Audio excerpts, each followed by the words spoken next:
Get out the insurance cards, get out the co-pays. The office is open, my friends. Brought to you by drroto.com.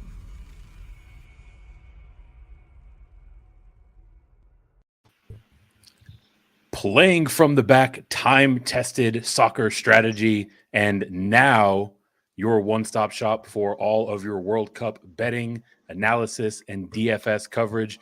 I am your host, Eric Romoff. You can catch me on those Twitter streets at FantasyNav. We have got a full crew here, 4-box going deep. The lads are all here, but the skipper of our crew, none other than Mr. Kerry McAllister at Texas Essentialist on Twitter. Kerry, welcome in. What do we got in store tonight? Oh, man, we got Group C and D coming up in the 2022 FIFA World Cup in Qatar. Yeah, we had so much fun doing A and B. Why not do C and D? Let's get right into it, guys. Yeah, so go ahead, Rick. Jumping right in, Mr. Mike Holland, MC Holland 34 over on Twitter.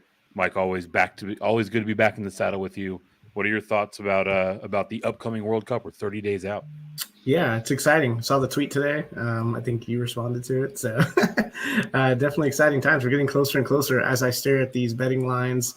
I'm definitely ready to get some action going, especially in the DFS, which we'll talk about right when we get closer to opening kicks. So, yeah, I'm excited about it. It's fall, sports are in the air, and we got a ton of it going on. And the last of our 4-box, but certainly not the least, Mr. Jay Heinrich, Dr. William Cannon on Twitter. Jay, thanks for joining us, man.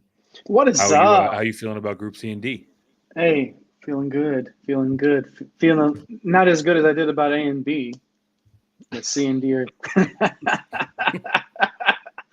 No, this is going to be a fun conversation tonight. Like you said, we've got the skipper, Kerry, on board. We've got the 4 boxes. Everybody's here. Let's do it. Let's do it indeed.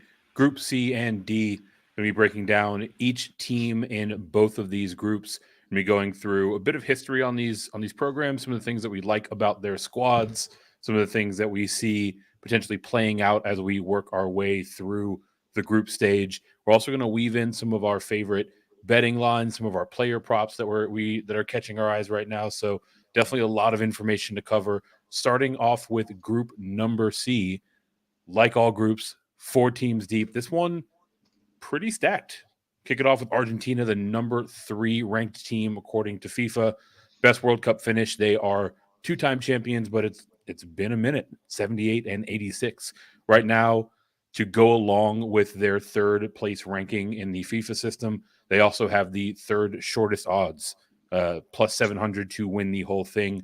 Mexico, 2nd team here in Group C, FIFA rank number 12. Their best finish also came in the 70s and 80s, but it was only a quarterfinals appearance for the lads coming from Mexico. Right now, their odds are at plus 13,000. Tied for 16th. Poland also tied for 16th in those betting odds, plus 13,000. They carry a 26th ranking according to FIFA.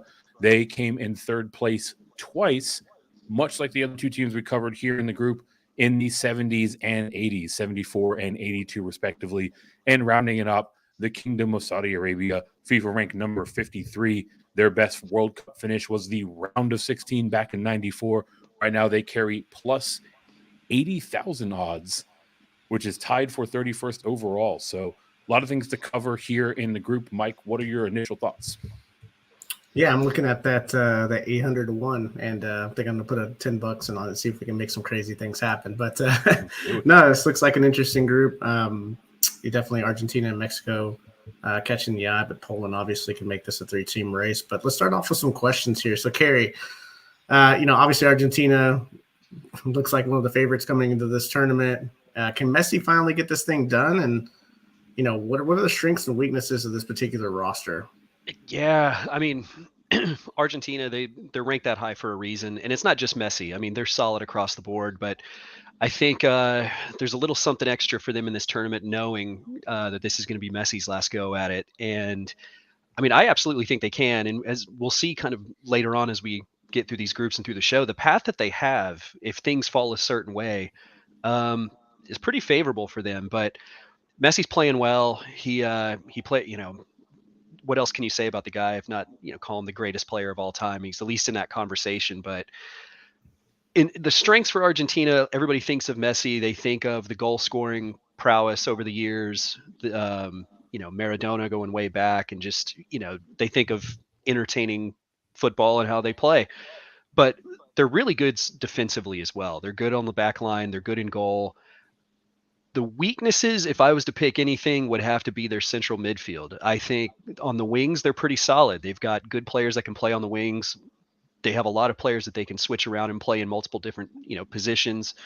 So I wonder if, just kind of the center of the pitch for them is maybe a little weak compared to some of the other teams that we'll look at in this preview series. But I definitely think that they have everything that every ingredient to go all the way in this, or at least make a, challenge, get to the final, get to the last four. They should be in that conversation. Fair enough. Jay, anything you want to add? Well, yeah, I agree with the midfield maybe being, if you do have to pick something that it stands out, that I don't even know that it stands out, but if you force me to pick something, that I agree with Kerry on the midfield there, that might be the weak link. I think for me, it's going to come down to it's Messi, but who else is going to score the goals? Are we going to see anybody else step up in that goal scoring role there? Alvarez, Dybala, are there going to be anybody else? Is there going to be anybody else that consistently can help Argentina up front? And that's the biggest question mark for me going into this.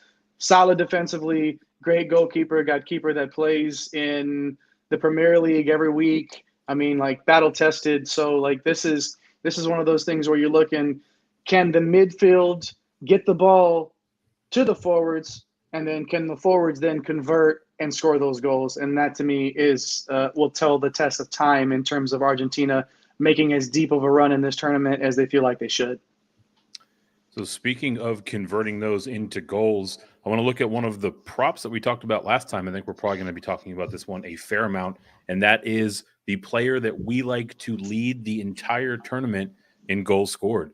Obviously, Messi is sitting there in the ranks of arguably the best, if not one of the best players of all time. He's also sitting third atop the list of international goals scored at 90. For this tournament in particular, for the World Cup coming up in Qatar, he has the fourth shortest odds, the fourth favorite to walk away scoring the most goals. It's plus 1,000 odds.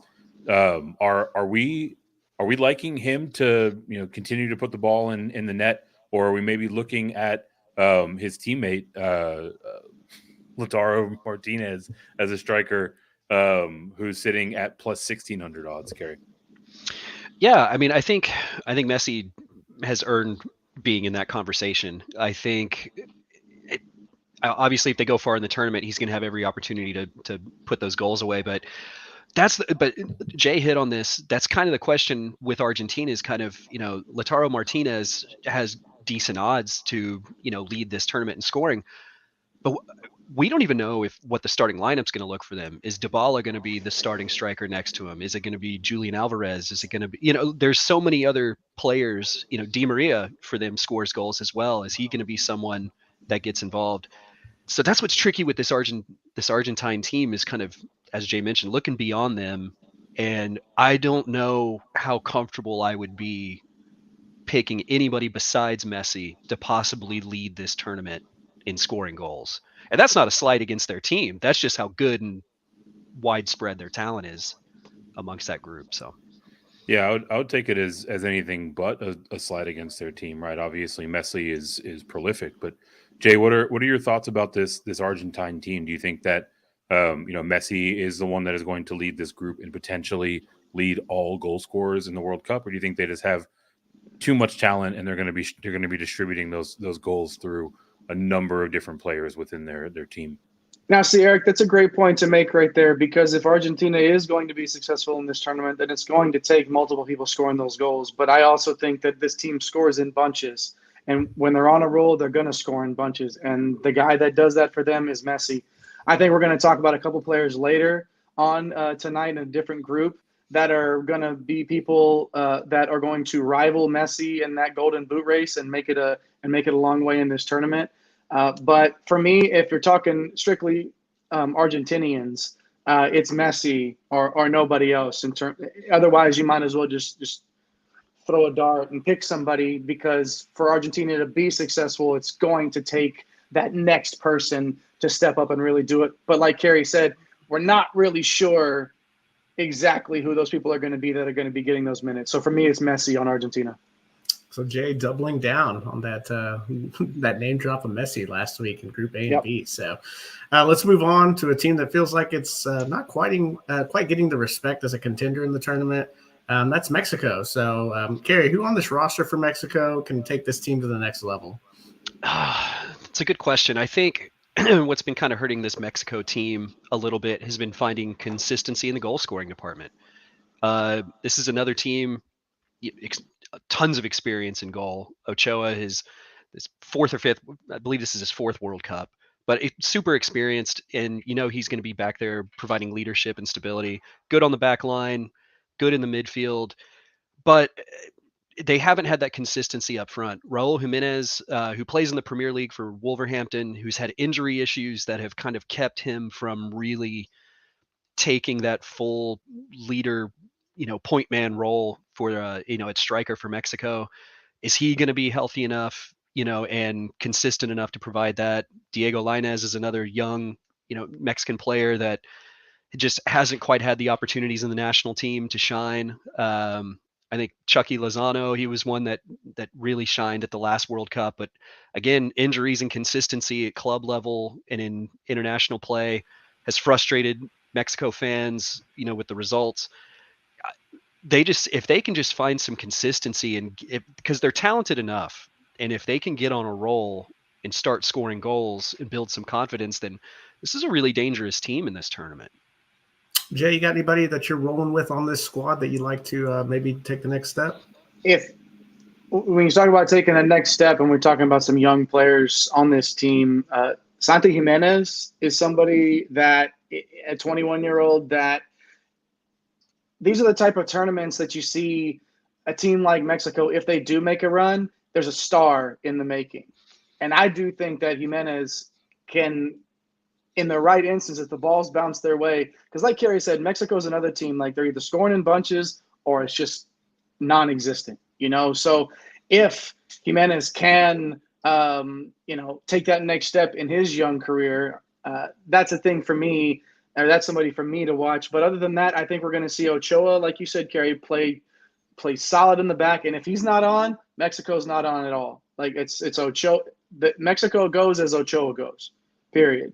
And the goals will come after that. But if Ochoa's on, Mexico is in any match that they're in. And I do look for Jimenez to be somebody to watch for this Mexico side.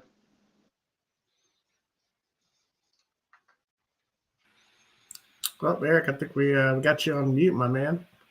Gus out. Another team that's kind of catching similar analysis to what you shared about Mexico and Ochoa is the team from Poland, right? They haven't been out of the group stage since the mid '80s.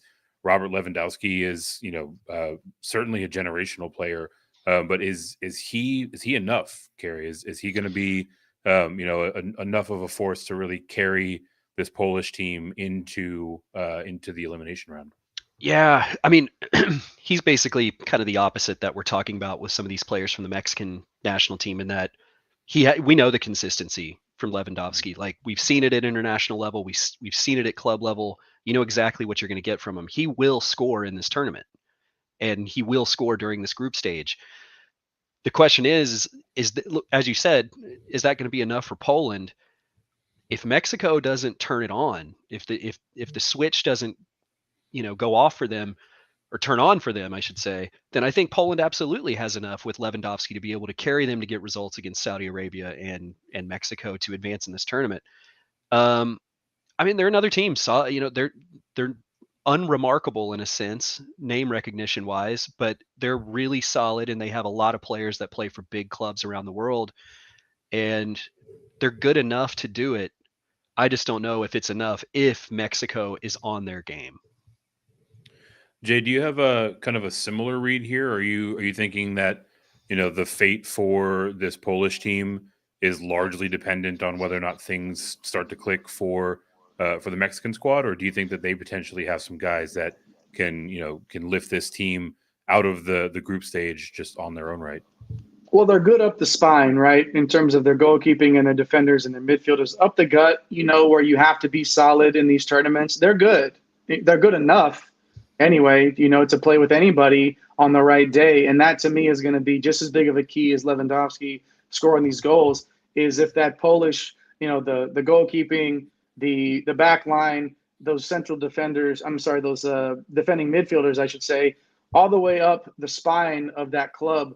That to me that will tell the tale, because Lewandowski, like Kerry said, is going to score, but if you get the consistency out of that spine of that squad, that will really be able to tell the tale as to whether Poland can make a splash in this tournament or not. This is a group, honestly, like we talked about the group of death in Group B last time we met, and how there were a lot of options that could come out of that.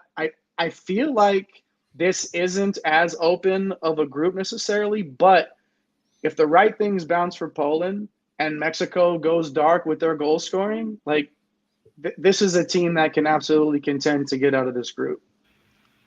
Yeah, Jay, you're talking about a 3-team race here. Any chance Saudi Arabia can play spoiler, Kerry, or is this really just a 3-team race? I think they can play spoiler. I think that they've done enough. They're a tough team to play against, and in recent friendlies, they make life difficult for their opponents, and I think they can play spoiler in that sense. I do think it is a 3-team race in this group, though.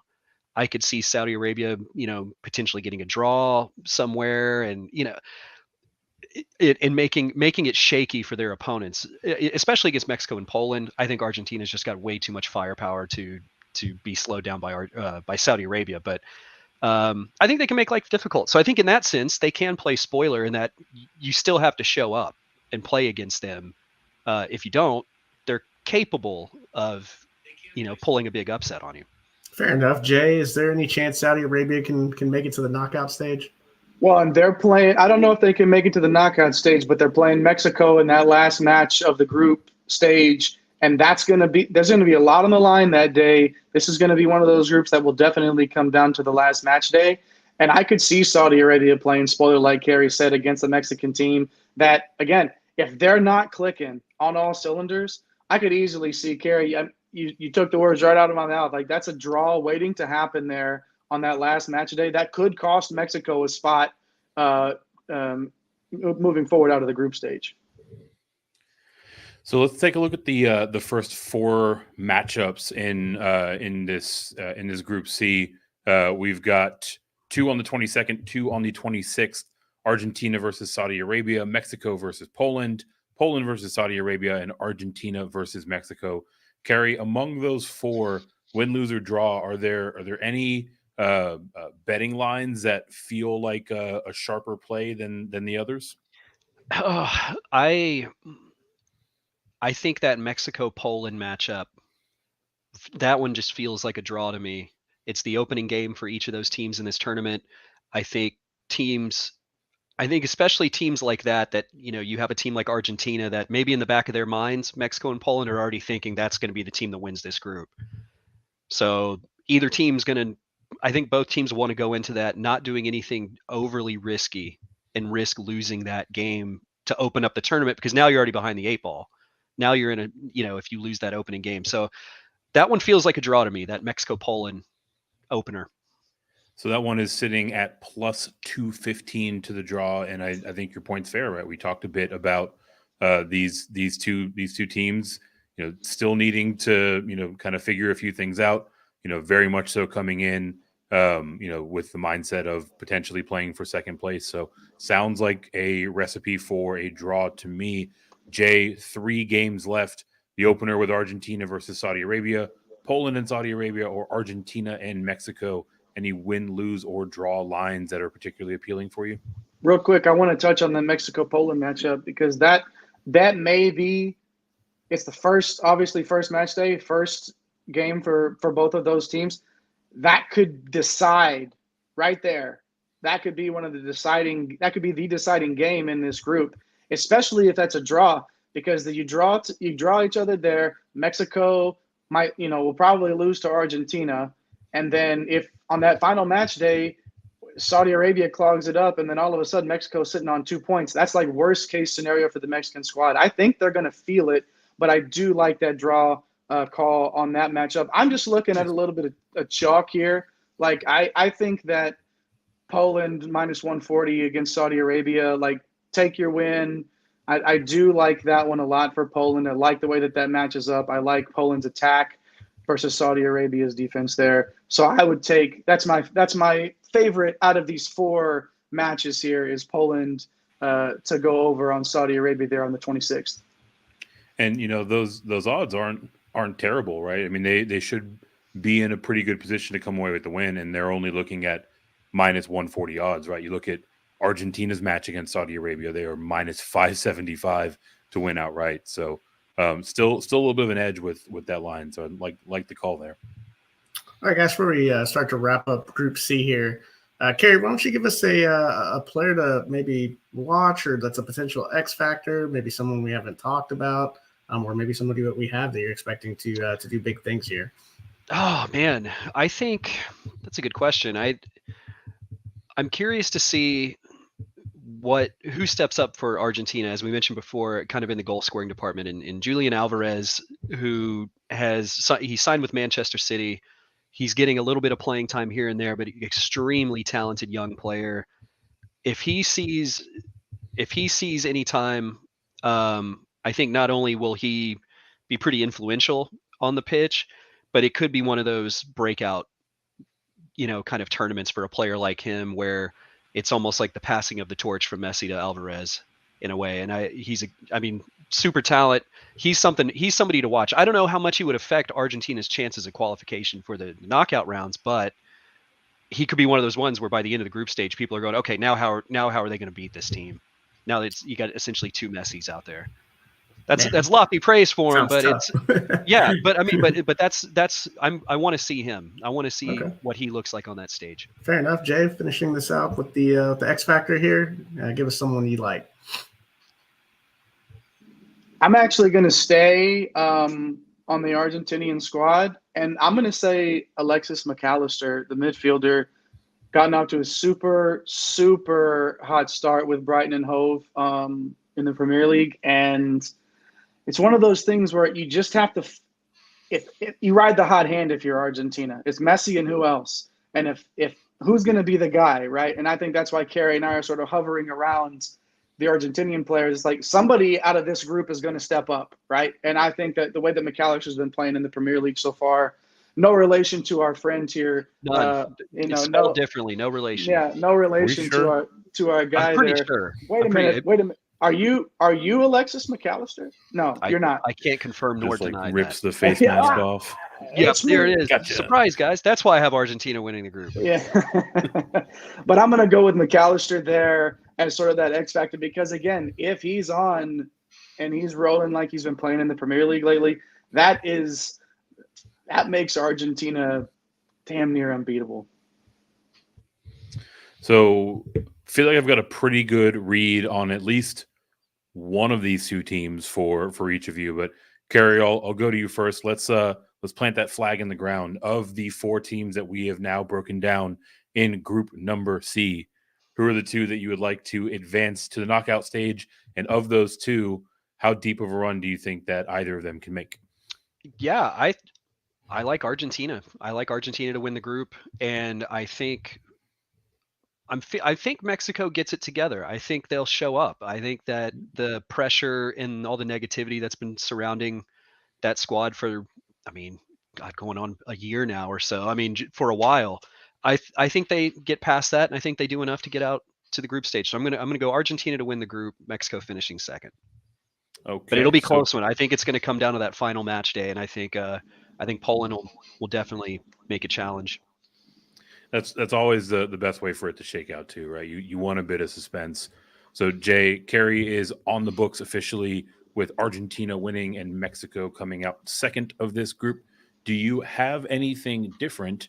And specifically of the teams that you have coming out, which one do you like to potentially make a deeper run once they're into the knockout stage? Yeah, it's Argentina, right? And then everybody else. But I'm gonna differ from Kerry here, and I'm gonna go Poland coming out of this group. If Mexico gets it together, it's a big if. We don't know which Mexican side we're going to get. And that's the thing. It's not like you roll out the helmets in football and you know what you're going to get with Alabama usually, right? Mexico is at times a team that struggles with an identity. They struggle with just who they are and the type of football that they want to play. And I don't think that right now, like that this is the time where even supporters of the Mexican national team would say, hey, we're just firing off on all cylinders, and this looks like something that we're just guaranteed to shoot out of this group.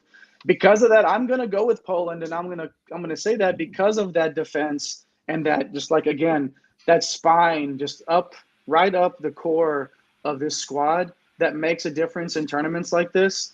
Of the two, I don't think Poland will make much noise after that because as the second place team in this group, they'll end up having to play France first in the next round. So I don't really think that bodes. Maybe. Is that some foreshadowing, my friend? Maybe it might be. That sounds like a segue, or a nice segue to Group D. Do you want to? I'll take Argentina and Poland. Sorry, Mike. Yeah, you're good. Yeah. Finish up your thought. But Kerry rudely interrupted there. Hey, I had to. But let's move over to Group D and talk about it. All right, let's roll down the list of who we got here in Group D. So we've got France. FIFA ranked right now is 4th. Best World Cup finish. Well, how about the last World Cup and then 1998? Current odds plus 600, so that's second. Denmark 10th in the FIFA rankings. Best World Cup finish was the quarterfinals in 98. Their current odds are plus 2,800, which is 10th. Tunisia, which is ranked 30th in the FIFA rankings. Best World Cup finish has basically been out of the group stage each time, so kind of some long odds here at plus 30,000, which is tied for 27th. Australia is coming in FIFA ranked 38th. Best World Cup finish was in 06. It was a round of 16 appearance. Their current odds are plus 25,000, which was tied for 22nd. So, Eric, any initial thoughts on Group D? Yeah, just hearing you go down this rundown, two things come to mind. First, whether or not France might have won 3 out of the last 6 World Cups if Zinedine Zidane wasn't throwing his dome around in finals games. But second, I mean, it feels like I don't want to say this is necessarily one of the weakest groups, but it feels like it's pretty soft on the back end there. Is that an accurate read, or do you have a couple of teams there towards the back maybe making a bit of noise? Yeah, I think it's a pretty top-heavy group in that regard. I think it's kind of France and Denmark arguing over who's going to finish top of the group, and I just don't know if Tunisia and Australia have enough to get into that conversation.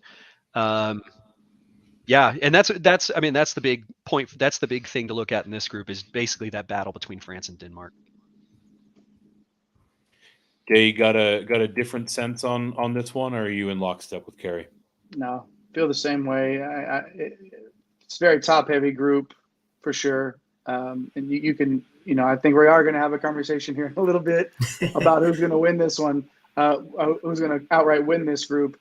But I do think that it's France and Denmark. Well, hold on, slow down, Jay. Slow down. We'll get to the matchups here in just a second. Let's talk about this French roster. I mean, it's loaded. It's got experience. It's got young stars. I mean, Kerry, who are you most interested in watching? And we talk about X factors all the time on the show. Give me one for the defending champs. Yeah, I mean, they're just like the previous World Cup, and honestly, every year in every tournament, the French roster is just absolutely loaded. It's an all-star team, and Mbappe is going to get most of the attention. He's on the cover of FIFA. He's the big, he's kind of the heir apparent to the Messi, Ronaldo generation, and in that conversation of best player in the world. But for me, though, and similar to the conversation we're having about Argentina, is where's the goal scoring going to come from elsewhere? And they have plenty of players that can do it. In previous years, Olivier Giroud was one of those guys that, was just big guy, goal poacher in the middle of the box that you could just cross the ball into. If you weren't having any luck keeping it on the ground, just throw it in there and let him bang one in. Kareem Benzema, the Ballon d'Or winner here recently for the best player in the world for this previous year. Is he going to be that guy? Is he going to carry over his goal scoring form, in his mid 30s now to this World Cup? So there's, I think, Benzema, or if it's Giroud that the coaching staff goes with, I think those are going to be the X factors. And if those guys are scoring, then it's going to be hard to stop France. Jay, you got a similar take on that, or is there anybody else maybe sticking out for the French team?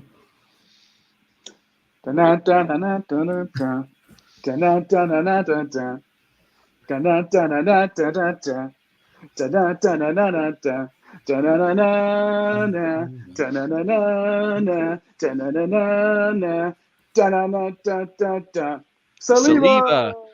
Yes, sir. William Saliba, man, the Arsenal man himself. I think that's somebody to watch who's looked nothing but great for Arsenal this season in the Premier League. The central defender. He is going to be somebody that France will rely on, despite the fact that he's a baby. 21 years of age here. Talk about France. The rich get richer, Carrie. Like you were saying, this is an all-star team, and you've got guys, 21-year-olds playing Premier League every day, or every week. You got 21-year-olds on your national team that are playing in the Premier League and playing at a high level.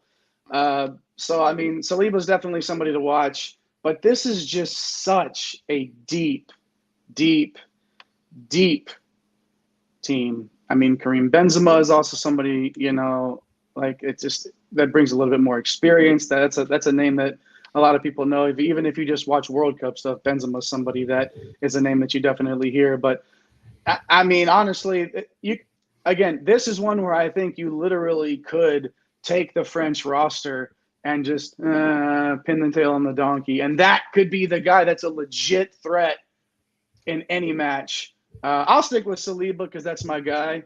But, I mean, this is a deep, deep squad. Saliba! So we were talking about the Golden Boot a little bit a moment ago.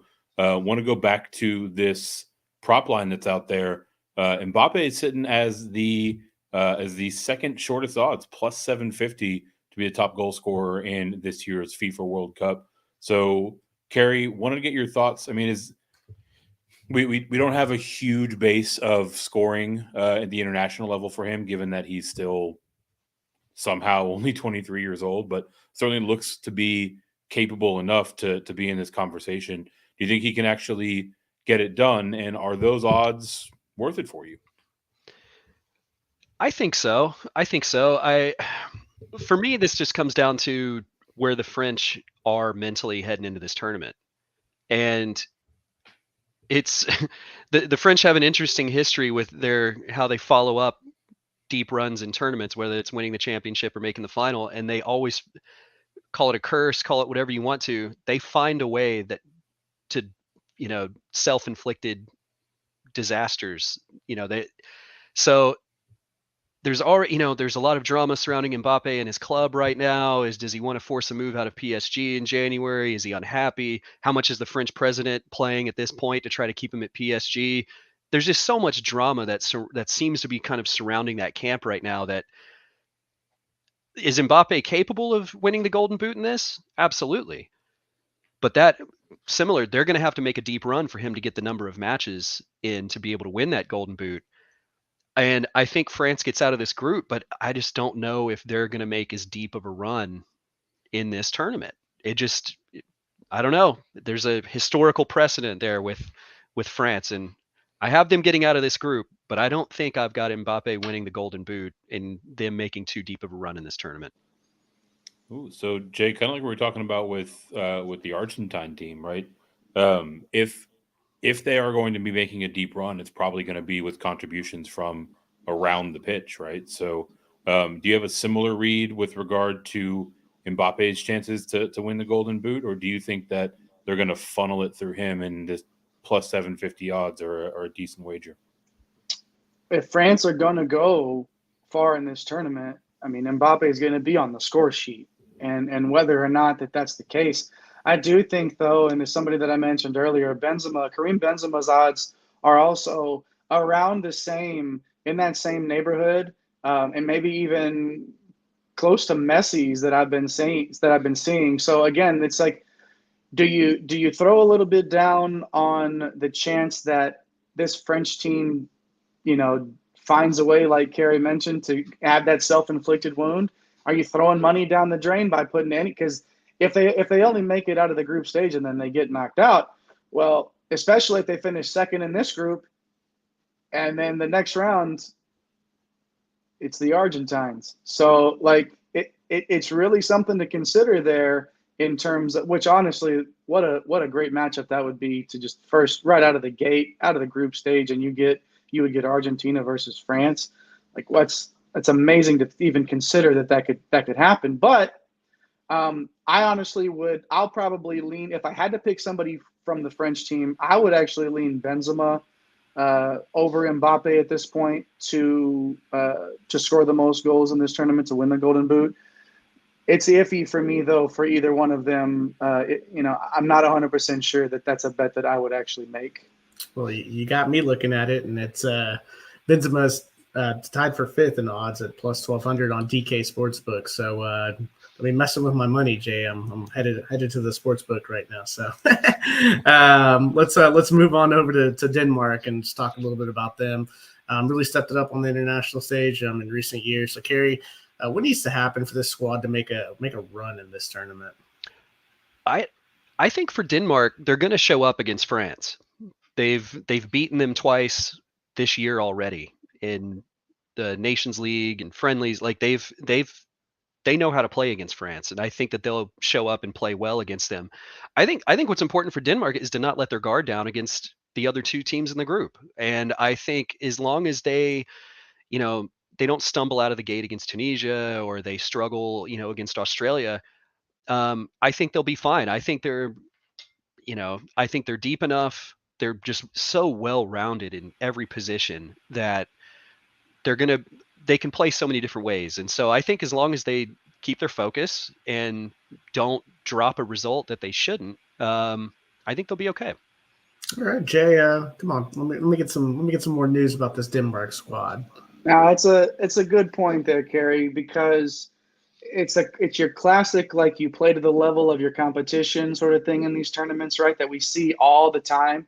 Teams that have no business hanging around, with a Denmark or a France, and all of a sudden we're 85 minutes in, and Tunisia is level with one of these sides, and that's a matchup that both of these sides look at as 3 easy points in this group. But when you take anybody lightly in this tournament, that can jump up and bite you. So if they do that, obviously that's a big issue, but they are so strong, like Carrie said, all the way around. This is an up and down, just resilient team, talented team, and a team of players. Like, this is one of those sides where you look and it's almost like it's hard. You almost feel like that it's like a Premier League team that have played with each other year after year and week after week. And Denmark feels like that to me. And that to me spells success in this tournament. At any level, no matter who you are, if you're ranked first or if you're ranked 10th or 12th, if you're playing at that level, if you're playing together, if you're playing like a cohesive unit in this tournament, and you don't have those slip ups like Carrie mentioned, man, Denmark is a solid squad right now. Yeah, not to mention, they're getting Christian Eriksen back, who, they put together a deep run in the Euros last year after he had a heart attack in the middle of the game, and essentially died on the pitch and was revived, and now he's back playing, and what a story. which is just amazing in its own right. But the fact that he's playing at a level where he'll be in the starting 11 for Denmark, this is I feel like this is one of those stories with this team where this is kind of where they have their big breakthrough. And Jay, that's a great point about the cohesiveness, which is one of the things with, you watch France, if they're playing cohesive, that's great, but it's just when it's not, it's bad.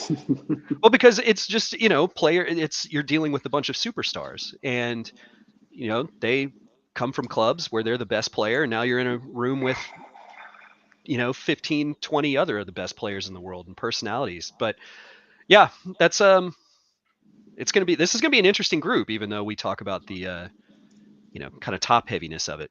Yeah, well, and again, like that to me, it's like it really speaks to when you mention France as an all-star team, right? And it's true, they are. Like, there's no doubt about that. But would you rather would you rather bet on a side that has that practices together and plays together and is cohesive like that, or one that had 1.5 practices with each other? And not that that's France's situation, but that's the feel almost. Like it could be night and day. We could see night and day in this tournament, and France could win the whole thing again. Right? They are that talented, but with the way that Denmark plays, this might not be the strongest group, but that matchup in itself, and not just the head to head, but also watching how those matchups develop against the other teams in this group.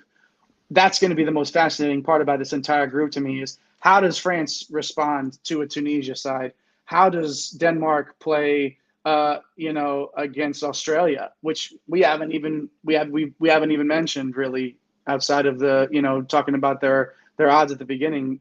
But they're not just going to come and lay down, So if Denmark, does play like that, and France does too, that's going to be the best case scenario for any viewer, but especially a casual viewer coming in that only tunes into the World Cup. Like, this is a group to watch specifically for that.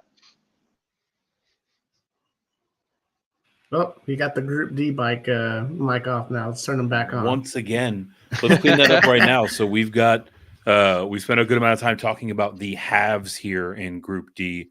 So let's talk about the quote unquote have-nots, right? Australia and Tunisia sitting at 227 and 243 odds respectively to advance out of this group and into the knockout stage. So certainly a couple of underdogs here, but Carrie, we'll start with you, right? Like, of these two teams, I guess who's the most likely to make their way out? I like Tunisia out of these two. I think this just doesn't feel like the Australian teams of the past. I think Tunisia, they do, many of their players, it's a cohesive unit. They're not as talented. Perhaps they might not have as big of, a few big names like, Australia has some, I wouldn't call them huge names, but players that if you watch Premier League or watch, some other leagues around the world that, you're familiar with. Tunisia doesn't necessarily have that, but I think they're, the way that they've played in previous tournaments, the way that they play in friendlies, I think they're capable of, basically parking the bus in front of one of these big teams and being able to nick a goal somewhere and making life tough. So I think they're good enough to, perhaps have better chances than Australia, but I can't pick them ahead of Denmark or France at this point. They're just not deep enough. So Jay, maybe let's take this from another angle, right? It sounds like things are going to have to break a certain way for either of these teams to make their way out. For either team, whichever you like, if they are to make their way out, what does that look like? What is the circumstance by which they find themselves in that knockout stage?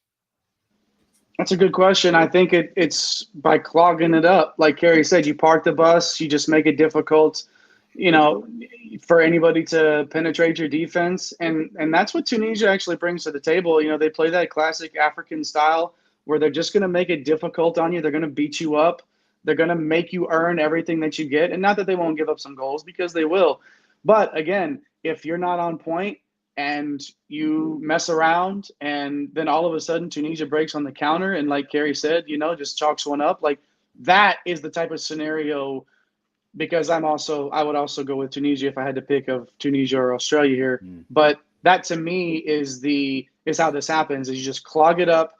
And of the two, Tunisia and Australia, I feel like Tunisia has the capability to actually pull that off in this setting and really clog it up against some of those other high goal scoring teams. Excuse me. I don't see it happening, but that's the scenario for me that this actually would be able to take place. Yeah, I'll add to that if France follows their pattern of going out in the group stage after winning or getting to the final of a tournament, that absolutely opens the door for Tunisia or Australia to advance. I mean, and I think what was it, the 2010 World Cup, France finished with 1 point. They just had one draw out of the entire group stage, finished bottom of their group behind South Africa.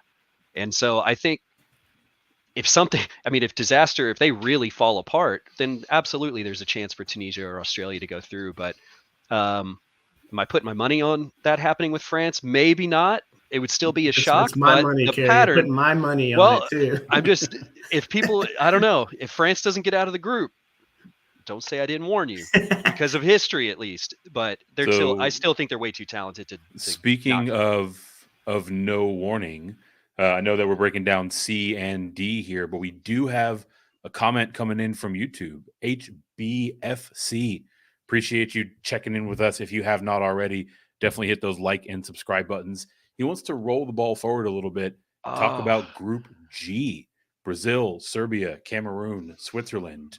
Let's go to each of you. Kerry, we'll start with you first. Who do you think is making their way out of Group G? Maybe to keep a little bit of suspense, let's have each of you pick one from this group. Yeah, am I going first? Yeah. I mean, if I'm getting first draft pick of this, Brazil is my first choice. I know I would go with beyond that, but I'm definitely going Brazil here. As we'll see in our Group G preview here coming up in a couple weeks.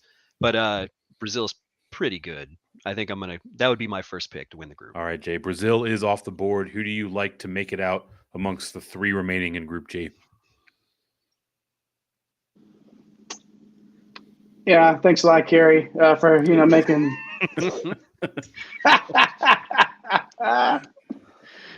I mean, honestly, I could see Switzerland being that side. I mean, it's not a really exciting group for me, to be honest. Like, we're gonna get to this in Group G and we'll hype it up, obviously. But like, this is not really that like super exciting of a group. I'll say Switzerland for now, but this is a thing where, again, Cameroon, they play that physical style where they'll beat you around, and if you're not on your game, that is it's just a team that you don't want to have an off day against. Like, they're not like a top 20 team by any stretch of the imagination, but they're just that team that plays that style that you don't want to encounter. But I'll say Switzerland for the sake of answering the question.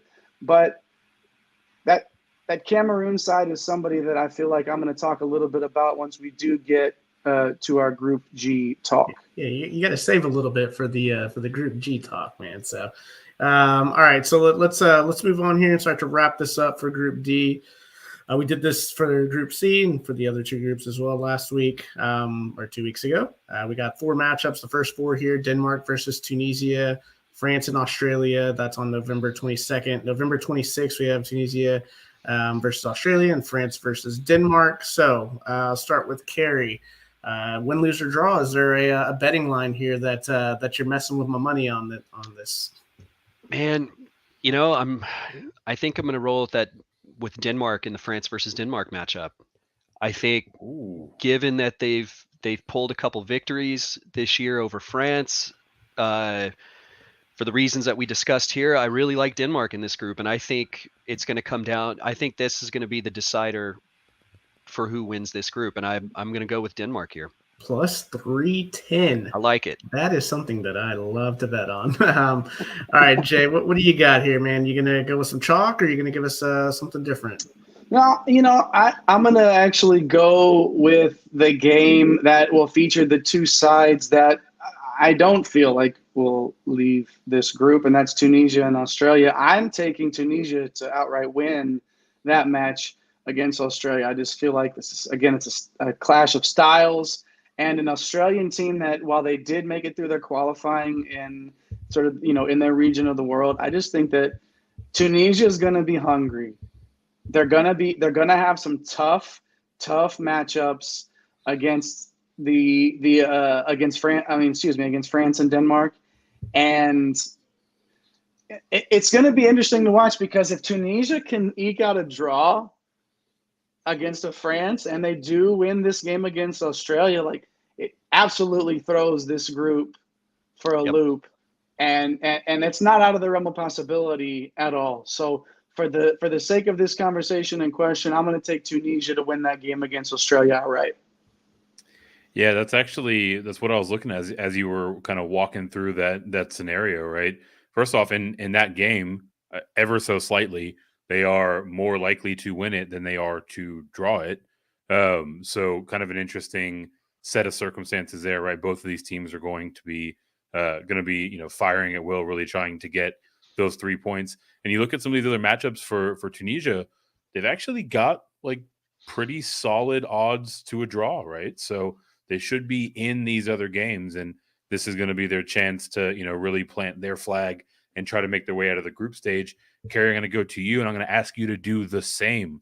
Let's plant your flag for Group D. Got a pretty good idea of the two teams that you're going to select to make their way out, but in which order do you have them advancing into the knockout stage? Yeah, I've got Denmark winning the group.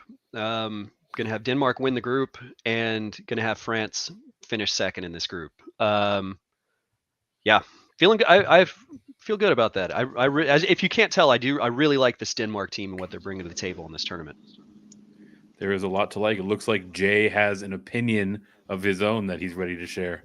No, I'm just honestly, that's not how I'm going to go. But I hope you're right, because to get that matchup, that Argentina France matchup right out of the group, right after the group stages, is must-see television, and a solid team, a contender, will be knocked out early. I'm actually going to pick France to win this group, and then Denmark to follow.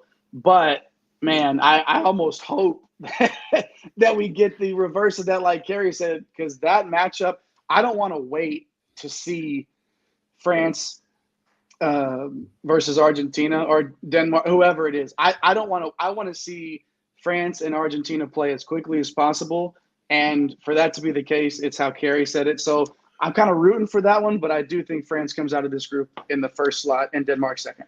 Well, and something to keep in mind with Group C and D is they'll get the A and B bracket. We'll start to get those. So go back to the teams we talked about previously with the Netherlands, England, USA. This is where these four groups start to collide a bit. And so could start talking about some England, Denmark, or England, France matchups in the final eight. Argentina, Senegal, Argentina, USA. We're starting to flirt with those kinds of matchups. So something to keep in mind as we start getting through this side of the bracket. Yeah, this is definitely this side of the bracket. Like for me, like in terms of getting out of the group stage and those first couple of rounds, first 2 or 3 rounds, right? Like this is all must-see television. This tournament is made for these matchups, and the way that this was drawn is just it's perfect for our viewing pleasure. We will go rapid fire as we're getting out the door here. Carrie, I'll go to you first. Of these two teams that you have advancing out of Group D, Denmark and France, who is making the deeper run? I have Denmark making the deeper run, but by only one more round. Okay. Jay, you on the same boat? And just flop it for me because I had France winning this one, and since Argentina, I have Argentina sort of knocking out France in that second round after the group stages here. But that's wise because of the matchups coming out of this group stage and what that's going to look like. But I think that Carrie and I are both on the same page that one of these, like these sides are going to like just eliminate themselves, and we're going to see like, I can't wait for these matchups, dude. Like I'm so hyped for this. But I do have France making it that one round farther than Denmark, solely based off of those matchups. Certainly feels like it's going to be a war of attrition coming out of this side of the bracket, and it has me all the more excited to start breaking down some groups on the other side of the bracket. We have 4 more groups, 2 more shows ahead of us. So if you're checking in with us on YouTube, make sure that you are subscribed to the channel so you can get all of that World Cup information. Again, we are 1 month out, so this is going to start moving really fast. It's coming up. Really exciting time for international football. If you are not already make sure you get over to drroto.com and get yourself subscribed. Not only will you find all of our work covering a variety of different sports, but most specifically, you'll find all of Carrie's written work regarding international soccer, doing some EPL, basically anything to do with footy that is written on paper or digital paper. You can find it over at drroto.com. That also will get you into our members-only Discord, so you can talk to all of us and all of the rest of the fantastic experts over at drroto.com by getting into that Discord, and that is the easiest way for you to get this bread. Saliva! Thanks for stopping by the office. Get your fantasy prescription by subscribing to the channel and checking out drroto.com. And until the next visit, be well and take care.